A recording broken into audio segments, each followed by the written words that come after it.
साथियों, आप सभी का विजय ज्ञान प्लेटफॉर्म पर स्वागत है। इस वीडियो में हम लोग कुछ महत्वपूर्ण करंट अफेयर को देखेंगे तथा उनसे संबंधित महत्वपूर्ण बिंदुओं की विस्तार से चर्चा करेंगे। तो चर्चा को प्रारंभ करते हैं। सबसे पहले बात कर लेते हैं गोल्डन बर्ड विंग की। तो यह आप जो फिगर देख रहे हैं, इसमें यह जो तितली दिख रही है, इसका नाम है गोल्डन बर्ड विंग। तो इसे अभी हाल ही में भारत में खोजा गया है, तो इसी के बारे में हम लोग सबसे पहले चर्चा करेंगे।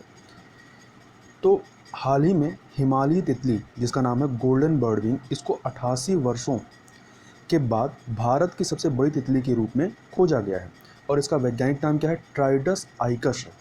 तथा इसके बारे में कुछ अन्य तथ्यों को देखें तो ये जो गोल्डन बर्ड विंग है, इसकी जो मादा गोल्डन बर्ड विंग है, इसको उत्तराखंड के दीदी हाट से, जबकि नर गोल्डन बर्ड विंग को मेघालय के शिलांग में स्थित वानखर तितली संग्रहालय से खोजा गया है। तो दोनों को अलग अलग जगह से खोजा गया है। यहीं पर आप इस फैक्ट को भी याद कर लीजिएगा, यदि पूछा जाए कि वानखर तितली संग्रहालय कहाँ पर स्थित है, तो मेघालय में। अब कुछ अन्य चीज़ों को इसमें देखें तो यह जो गोल्डन बर्ड विंग प्रजाति है, इसके पंखों की लंबाई जो है 194 मिलीमीटर तक होती है और इस प्रजाति की मादा गोल्डन बर्ड विंग जो है वो दक्षिणी बर्ड विंग जिसकी लंबाई जो होती है, पंखों की जो लंबाई होती है 190 मिलीमीटर होती है, उसकी तुलना में मामूली रूप से बड़ी होती है। ये 194 मिलीमीटर होती है और दक्षिणी बर्ड विंग की 190 मिलीमीटर होती है, तो 4 मिलीमीटर ज़्यादा ही होती है। जब तक इसको नहीं खोजा गया था, यह जो गोल्डन बर्ड विंग है, इसके पहले सबसे बड़ी भारतीय तितली जो थी वर्ष 1932 में दर्ज की गई थी, वह दक्षिणी बर्ड विंग या साउथर्न बर्ड विंग प्रजाति से ही संबंधित थी, जिसे तब जो है कॉमन बर्ड विंग, जिसका वैज्ञानिक नाम था ट्राइडेस हेलेना, इसकी उपप्रजाति के रूप में माना जाता था। तथा जो नर गोल्डन बर्ड विंग होते हैं, इसके पंखों की लंबाई 106 मिलीमीटर होती है, जो कि मादा गोल्डन बर्ड विंग से अत्यंत छोटा होता है। मादा गोल्डन बर्ड विंग की पंखों की लंबाई कितनी होती है? 194 मिलीमीटर और ये 106 ही मिलीमीटर होती है। अब ये जो हम इसकी लंबाई या इसके माप की जो बात कर रहे हैं, यह कैसे मापते हैं, इसको थोड़ा समझ लेते हैं। तो इसके मापक या मेजरमेंट के बारे में बात करें तो जो सल्क पंखी या लेप्टिडोप्टेरा जो होते हैं, इनके अध्ययन में उपयोग किए जाने वाला एकमात्र पैमाना या जो माप होता है वो पंखों के फैलाव की माप होती है। तो जो जितना लंबा ये पंख फैलाते हैं, उसकी ही माप इसमें ली जाती है। इसमें तितलियों को उनके पंखों के आधार से ऊपरी छोर तक, मतलब ये तितली है तो इसके आधार जहाँ से जुड़ा होता है और जहाँ तक ये फैलता है, वहाँ तक इसको लेते हैं। अब प्रश्न उठता है कि ये लेपिडोप्टेरा क्या होते हैं या सल्क पंखी क्या होते हैं? तो सल्क पंखी या लेपिडोप्टेरा जो होते हैं, ये कीटों का एक विशाल समूह है, जिसमें तितलियां एवं शलभ अर्थात मोथ्स के अतिरिक्त बहुत से कीट सम्मिलित हैं। तो शलभ या मोथ्स क्या होते हैं? ये तितलियों के अलावा कीट होते हैं, मतलब ये बटरफ्लाई में नहीं आते हैं। तो जैसे आपने देखा होगा कि जब बरसात के सीजन में जो कीड़े निकलते हैं, जिनमें पंख होते हैं, वो सब शलभ में आते हैं। और कीटों के वर्गीकरण के लिए जो लेपिडोप्टेरा शब्द है, इसका उपयोग सर्वप्रथम लीनियस ने किया था। किसने किया था? लीनियस ने किया। अब लीनियस का नाम आया तो लीनियस के बारे में कुछ फैक्ट और जान लीजिए। लीनियस ने अपनी पुस्तक सिस्टेमा नेचुरी में संपूर्ण जीवधारियों को दो जगतों अर्थात दो किंगडम में, पादप जगत अर्थात प्लांट किंगडम तथा जंतु जगत अर्थात एनिमल किंगडम में विभाजित किया था। इनसे पहले जो है अरस्तु द्वारा समस्त जीवों को दो समूहों में विभाजित किया गया था, जंतु समूह एवं वनस्पति समूह। तथा लीनियस ने वर्गीकरण की जो प्रणाली शुरू की, उसी से आधुनिक वर्गीकरण प्रणाली की नींव पड़ी और इसीलिए इन्हें आधुनिक वर्गीकरण का पिता या फादर ऑफ मॉडर्न टेक्सोनॉमी कहते हैं। तो यदि आप पूछा जाए कि आधुनिक वर्गीकरण का पिता या फादर ऑफ मॉडर्न टेक्सोनॉमी किसे कहते हैं, तो लीनियस को कहते हैं। तथा यह जो लेपिडोप्टेरा है, इस समूह में लगभग 1,74,250 प्रजातियां सम्मिलित हैं। और यहाँ एक फैक्ट और याद रखिएगा कि जो कीट होते हैं, कीटों की पहचान क्या होती है? कीटों में 6 पाद अर्थात 6 पैर होते हैं और 4 पंख होते हैं। तथा थोड़ा सा दक्षिणी बर्ड विंग के बारे में बात करें, साउथर्न बर्ड विंग, तो इसका वैज्ञानिक नाम ट्राइडेस मिनोस है और पंखों की इसकी जो लंबाई होती है 140 से लेकर 190 मिलीमीटर तक होती है और इसे भारत की सबसे बड़ी तितलियों के रूप में से या तितलियों में से एक माना जाता है। जब तक गोल्डन बर्ड विंग नहीं खोजी गई थी, इससे पहले इसी प्रजाति से संबंधित तितली सबसे बड़ी मानी जाती थी। तथा दक्षिणी बर्ड विंग को आयुषियन की रेड लिस्ट में अत्यंत कम संकट अर्थात लीस्ट कंसर्न की श्रेणी में सूचीबद्ध किया गया है। तो याद रखिएगा, पूछा जाए कि दक्षिणी बर्ड विंग को आयुषियन की रेड लिस्ट में किस कैटेगरी में सम्मिलित किया गया है, तो लीस्ट कंसर्न की श्रेणी में रखा गया है। आगे चलते हैं, आगे हम लोग बात करते हैं इदलिब प्रांत के बारे में। तो यदि प्रश्न पूछा जाए इदलिब प्रांत अभी हाल ही में चर्चा में था, यह कहाँ से संबंधित है, किस देश से संबंधित है, तो याद रखिएगा इदलिब प्रांत जो है यह सीरिया से संबंधित है। अब यह चर्चा में क्यों है, इसको देख लेते हैं। तो सीरियाई और रूसी विमानों ने इदलिब प्रांत में स्कूलों, अस्पतालों और बाजारों पर घातक हवाई हमले किए। इसी के संदर्भ में संयुक्त राष्ट्र मानवाधिकार परिषद अर्थात United nation human rights commission UNHRC के जांचकर्ताओं ने इन हमलों को युद्ध अपराध करार दिया है। और ये जो जांचकर्ता है, इन्होंने जो रिपोर्ट जिसमें यह बताया है, इस रिपोर्ट में 1 नवंबर 2019 से 1 जून 2020 के बीच इदलिब प्रांत में होने वाली घटनाओं का आकलन किया गया है और इसी के आधार पर इन हमलों को युद्ध अपराध करार दिया गया है। और ये जो टाइम पीरियड है 1 नवंबर 2019 से लेकर 1 जून 2020, इस समय के दौरान इदलिब प्रांत को एक सशस्त्र समूह द्वारा नियंत्रित किया गया था, जिसे हयात तहरीर अल शाम HTS कहा जाता था, जो संयुक्त राष्ट्र द्वारा घोषित आतंकवादी समूह है। इसके अलावा इदलिब प्रांत एकमात्र ऐसा सीरियाई क्षेत्र था जो सीरियाई सरकार के नियंत्रण से बाहर था और वर्ष 2019 के बाद से सीरियाई एवं रूसी सेनाओं ने इदलिब प्रांत पर कब्जा करने का प्रयास किया और इसी दौरान इन्होंने बमबारी की, जिसको युद्ध अपराध की श्रेणी में बताया गया है। अब थोड़ा सा इदलिब प्रांत के बारे में कुछ अन्य चीज़ों को देख लेते हैं। तो इदलिब जो है यह सीरिया के उत्तर पश्चिम में स्थित एक शहर है जो अलेप्पो, सीरिया के शहर अलेप्पो से 59 किलोमीटर दक्षिण पश्चिम में स्थित है। तो इसको अभी हम लोग मानचित्र में देख लेंगे तो ज़्यादा क्लियर हो जाएगा। इसके अलावा इदलिब यह इदलिब गवर्नरेट की राजधानी है तथा वर्ष 2011 में सीरियाई गृह युद्ध की शुरुआत में सीरियाई विद्रोही गुटों द्वारा इदलिब शहर पर कब्जा कर लिया गया था तथा सीरिया में 16वीं और 19वीं शताब्दी के बीच ऑटोमन साम्राज्य के दौरान इदलिब जो था यह कड़ा की राजधानी था। इसके अलावा इदलिब जैतून, कपास, गेहूं एवं फलों, विशेष रूप से चेरी का एक प्रमुख उत्पादन केंद्र है। अब थोड़ा सा सीरिया के बारे में देखें तो सीरिया जो है यह आपका दक्षिण पश्चिम एशिया का देश है और इसकी राजधानी दमस्कस, इंग्लिश में दमस्कस या दमिश्क भी कहते हैं। और यह जो है किसका उपनिवेश था, तो फ्रांस का उपनिवेश था और अप्रैल 1946 में फ्रांस से इसको स्वतंत्रता मिलती है। अब हम लोग मैप में थोड़ा सा सीरिया को देख लेते हैं। तो ये आपका मैप है, तो इसको देखें यदि, तो ये आपका जो वाइट दिख रहा है ये सीरिया है, ये आपका येलो वाला इदलिब है। अब यदि इसके पड़ोसी देशों को पूछें, क्योंकि कई बार परीक्षा में पूछा गया है कि इसके पड़ोसी देश कौन से हैं, तो इधर आप देख सकते हैं टर्की है, इधर इराक है, नीचे आप देखेंगे तो नीचे आपका यहाँ पर जॉर्डन है, इधर लेबनान है और इधर इजराइल है। तो कौन कौन इससे पड़ोसी हैं, Turkey, Iraq, Jordan, Israel, Lebanon. और इसके एक तरफ की जो सीमा है वो आपका आपका अंध महासागर जो कि ये भूमध्य महासागर जो है अंध महासागर का ही हिस्सा है। तो ये इधर पे आपका क्या पोर्शन, ये आपका भूमध्य सागर है या मेडिटेरियन सी से यह जुड़ा हुआ है। तो याद रखिएगा इसकी एक सीमा जो है भूमध्य सागर या मेडिटेरियन सी से लगती है और बाकी जो सिरे हैं टर्की, इराक, जॉर्डन, इजराइल और लेबनान से जुड़ा हुआ है। और यहीं पर आप देख सकते हैं ये आपका अलेप्पो है और ये इदलिब है। आगे चलते हैं। अब चूँकि जिस संस्था के द्वारा युद्ध अपराध की संज्ञा दी गई है तो उस संस्था के बारे में देख लेते हैं, संयुक्त राष्ट्र मानवाधिकार परिषद, United nation human right council, UNHRC के बारे में। तो यह संयुक्त राष्ट्र के अंग के रूप में कार्यरत एक अंतर सरकारी निकाय है। इसका गठन 2006, ये एग्जैक्ट डेट देखें तो 15 मार्च 2006 को संयुक्त राष्ट्र मानवाधिकार आयोग के स्थान पर इसको स्थापित किया गया या इसको गठित किया गया। इसके सदस्यों की संख्या देखें तो इसमें 47 सदस्य हैं और सीटों का बंटवारा भौगोलिक आधार पर होता है तथा सदस्यों का चुनाव जो है 3 वर्षों की अवधि के लिए होता है। मतलब एक बार कोई सदस्य चुना जाएगा कोई देश तो वो 3 वर्षों तक रहेगा, उसका सदस्य रहेगा और इनका कार्यकाल अधिकतम 2 बार के लिए ही होता है।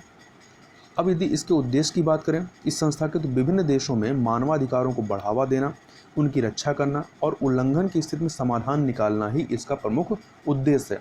अब यदि इसके हेडक्वार्टर की बात पूछा जाए कि इसका हेडक्वार्टर कहाँ है, तो इसका हेडक्वार्टर स्विट्जरलैंड के जेनेवा में स्थित है। आगे चलते हैं, आगे बात कर लेते हैं वर्ल्ड बैंक की स्टार्स परियोजना के बारे में। तो यह जो स्टार्स परियोजना है यह शिक्षा से संबंधित है। तो यह आपका जो जीएस का प्रश्न पत्र नंबर 2 है, इसमें शिक्षा संबंधी विषय के अंतर्गत यह टॉपिक कवर हो जाएगा। तो सीधे ही आपसे पूछ सकता है कि वर्ल्ड बैंक की स्टार्स परियोजना किससे संबंधित है। तो याद रखिएगा यह शिक्षा से संबंधित है। अब यह है क्या, इसको थोड़ा सा देख लेते हैं। तो स्टार्स का जो पूरा नाम है वो क्या है, strengthening teaching learning and results for state program. तो दोबारा सुन लीजिए, strengthening teaching learning and result for state programs. तो अब इसके बारे में कुछ अन्य चीज़ों को देखें। तो स्टार जो है 6 भारतीय राज्यों में, तो याद रखिएगा पूरे भारत में नहीं, केवल 6 भारतीय राज्यों में स्कूली शिक्षा की गुणवत्ता और शासन में सुधार करने हेतु वर्ल्ड बैंक समर्थित योग एक परियोजना है। अब प्रश्न उठता है ये 6 भारतीय राज्य कौन से हैं। इन 6 भारतीय राज्यों के नाम भी आपको याद रखने होंगे। तो परियोजना में सम्मिलित 6 राज्य जो हैं हिमाचल प्रदेश, केरल, मध्य प्रदेश, महाराष्ट्र, उड़ीसा और राजस्थान है। तथा उत्तर प्रदेश की पीसीएस की परीक्षा के हिसाब से यह याद रखिएगा कि इस परियोजना में उत्तर प्रदेश शामिल नहीं है। तो 6 राज्यों के नाम याद रखिएगा, हिमाचल प्रदेश, केरल, मध्य प्रदेश, महाराष्ट्र, उड़ीसा और राजस्थान शामिल हैं। और इस परियोजना से 1.5 मिलियन स्कूलों में 10 मिलियन शिक्षक और 250 मिलियन स्कूली छात्र लाभान्वित होंगे। अब हम लोग बात कर लेते हैं परियोजना के अंतर्गत जो सुधार की बात की गई है उन सुधारों को देख लेते हैं पॉइंट वाइज। तो स्कूल सुधार की दिशा में स्थानीय स्तर पर विशिष्ट रूप से निर्मित उपायों के माध्यम से राज्य, जिला और उप जिला स्तरों पर शिक्षा सेवाओं के प्रतिपादन पर ध्यान केंद्रित करना। इसके अलावा दूसरा है अध्ययन गुणवत्ता का आकलन करने हेतु बेहतर डेटा संग्रह करना। तीसरा है बेहतर जवाबदेही अर्थात बड़े पैमाने पर जवाबदेही तथा समावेशन हेतु हितधारकों में विशेष रूप से माता पिता की मांगों का समाधान करना तथा कमजोर वर्ग के छात्रों पर विशेष ध्यान देना।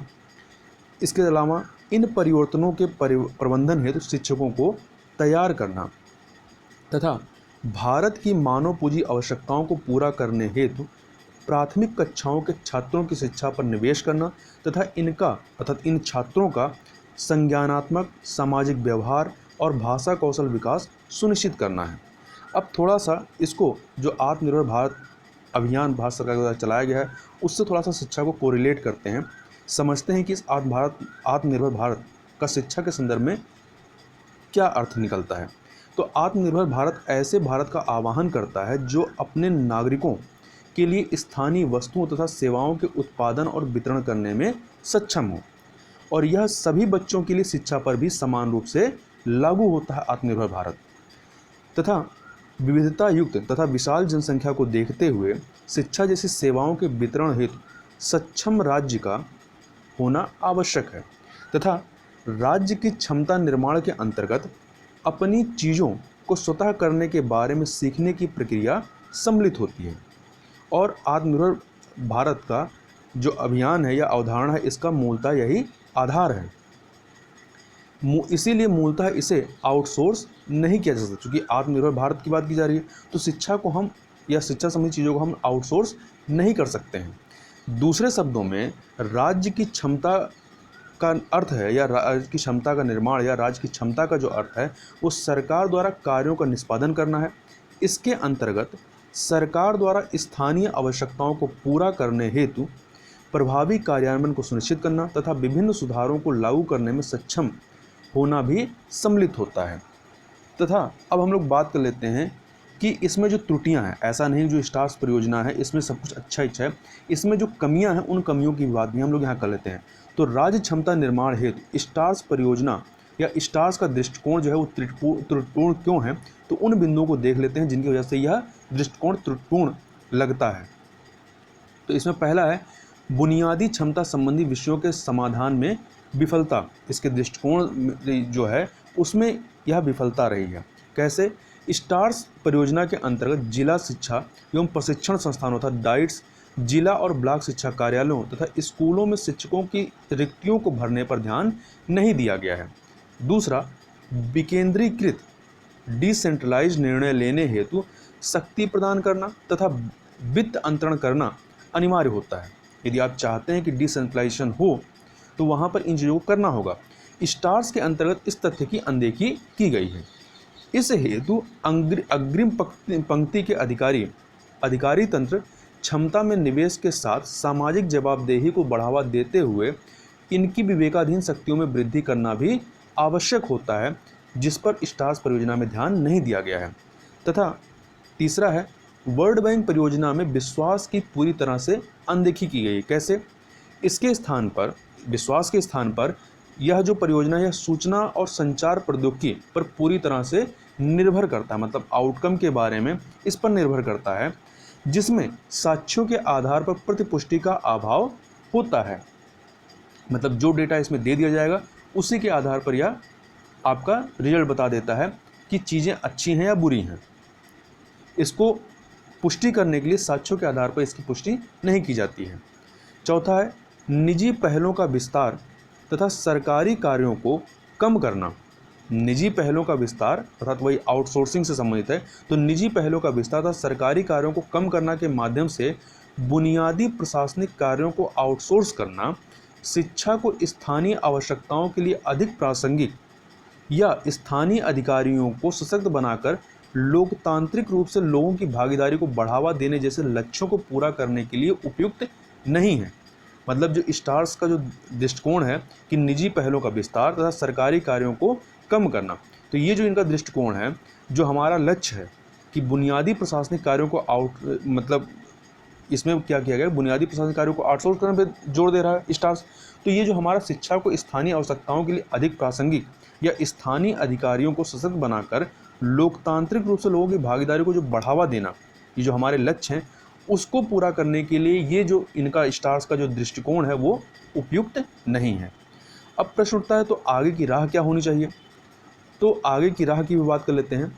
तो प्रशासन को पर्याप्त भौतिक, वित्तीय और मानव संसाधनों से युक्त होना चाहिए तथा प्रशासनिक रिक्तियों तथा अधिकारियों पर काम का अतिरिक्त भार परियोजना के लक्ष्यों को पूरा करने के लिए हानिकारक है। अर्थात जो भी रिक्तियां उन्हें भरनी चाहिए और अधिकारियों पर काम का अधिक बर्डन नहीं डालना चाहिए। इसके अलावा आवश्यक होने पर प्रशासनिक सुधारों के अंतर्गत स्थानीय मामलों को हल करने हेतु जो संबंधित अधिकारी हैं उनको विवेकाधिकार दिया जाना चाहिए कि वे अपने स्तर पर डिसीजन ले सकें। तीसरा, इस हेतु प्रशासन में विभिन्न स्तरों पर तथा अपने सहकर्मियों पर विश्वास होना चाहिए। इस तरह का माहौल यदि बनाएंगे तभी हम इस प्रकार की योजनाओं को क्रियान्वित कर पाएंगे। आगे चलते हैं रमन स्पेक्ट्रोस्कोपी के बारे में। तो हुआ क्या है कि हाल ही में मुंबई के टाटा मेमोरियल सेंटर की एक टीम ने लार के नमूनों में मौजूद आरएनए वायरस का पता लगाने के लिए रमन स्पेक्ट्रोस्कोपी का प्रयोग किया है।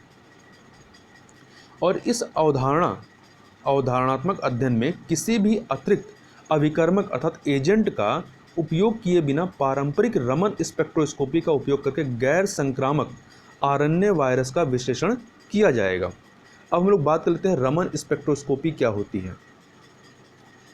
तो यह जो रमन स्पेक्ट्रोस्कोपी है, यह एक गैर विनाशकारी रासायनिक विश्लेषण तकनीक है।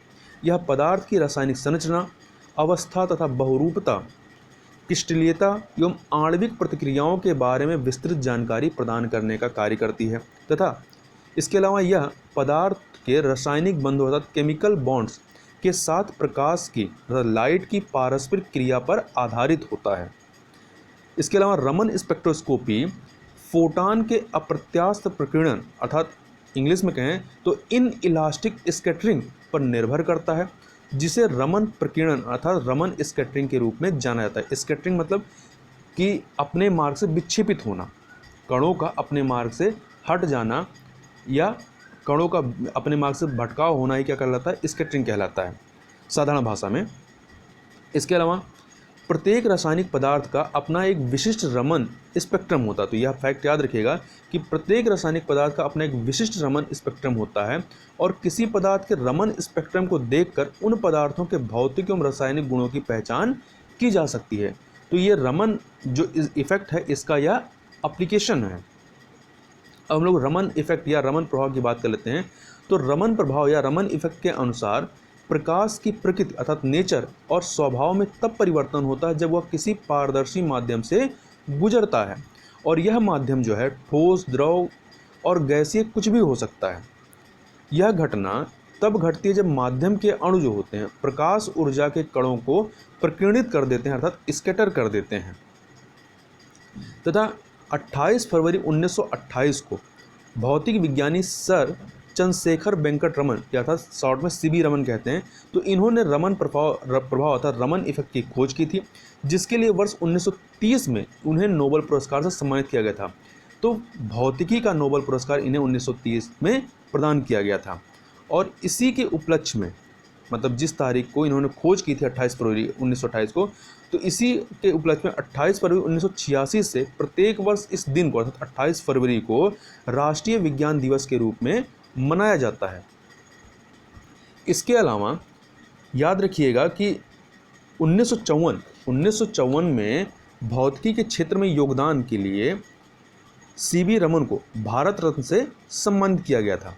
और यहाँ एक फैक्ट और याद रखिएगा कि 1994 मार्च 1994 से ही पहली बार जो है भारत रत्न देना प्रारंभ किया गया था। तो और पहली बार जो है 4 लोगों को भारत रत्न पुरस्कार दिया गया था। किनको?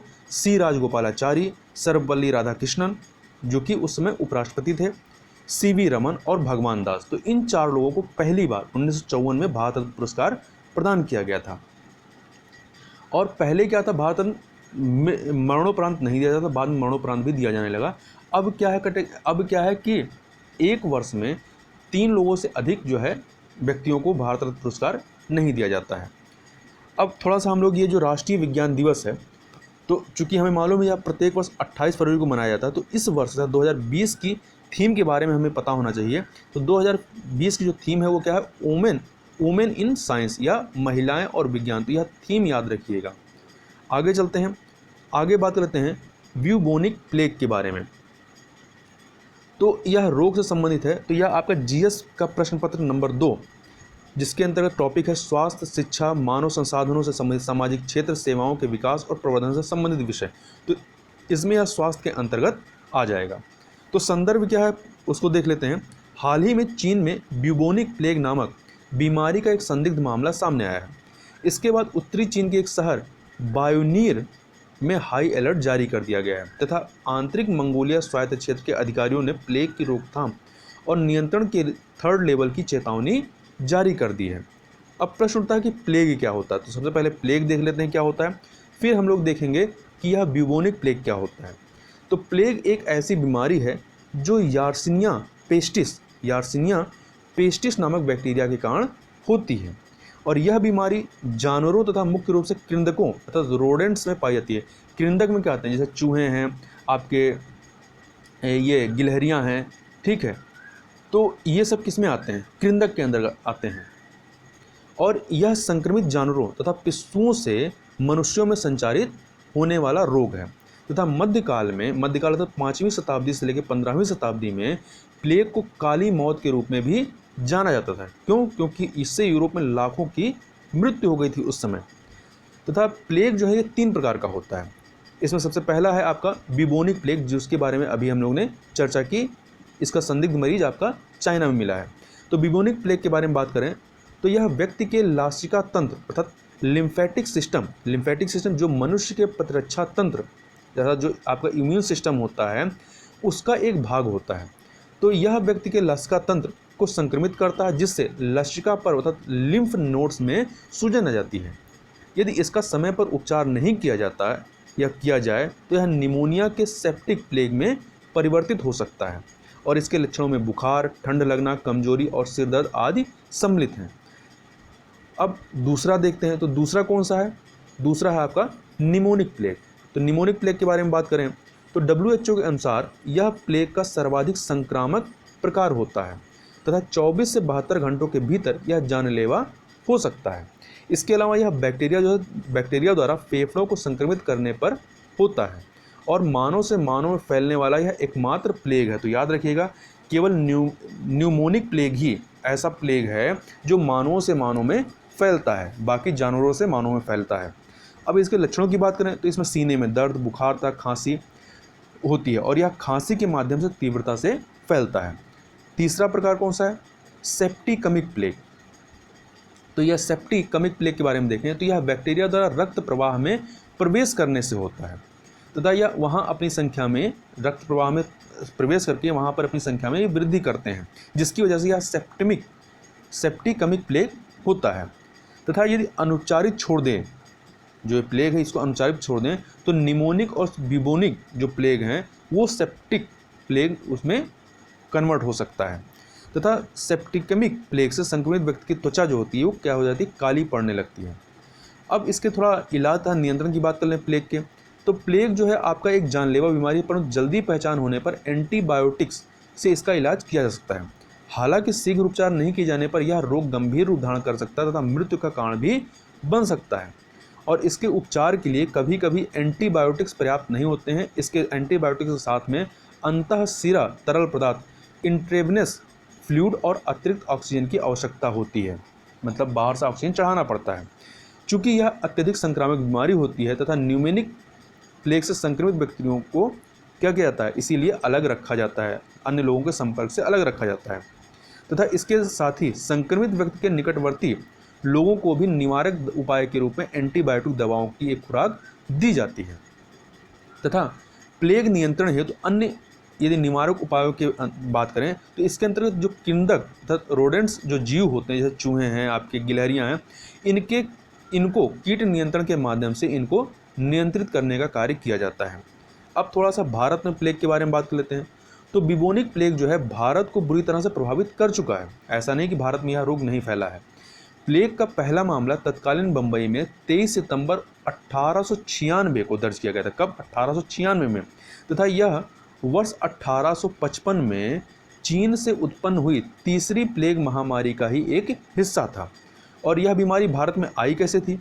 तो यह बीमारी भारत में व्यापारिक जहाज़ों के माध्यम से कलकत्ता, कराची, पंजाब और संयुक्त प्रांत के बंदरगाह शहरों में फैल गई थी।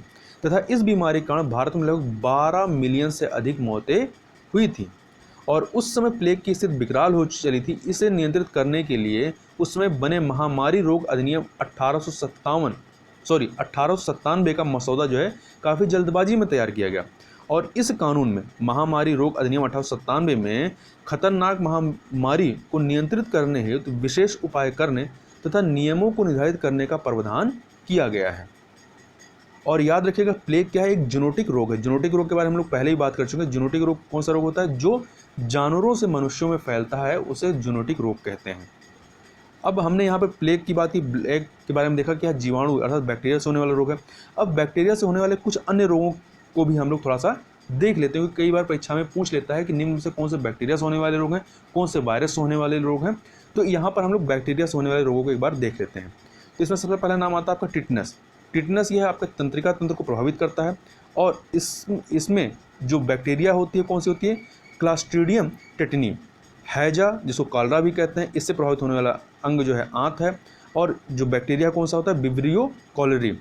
टाइफाइड, इससे भी आंत प्रभावित होती है। इसमें जो बैक्टीरिया होती है वो कौन सी होती है? Salmonella typhi. क्षय रोग या टीबी या इसको तपेदिक रोग भी कहते हैं, इससे फेफड़ा प्रभावित होता है। और बैक्टीरिया कौन सी होती है? Mycobacterium tuberculosis. इसके अलावा डिफ्थीरिया, इससे आपकी श्वास नली प्रभावित होती है। और बैक्टीरिया कौन सा है? कोरिनी बैक्टीरियम डिफ्थीरी।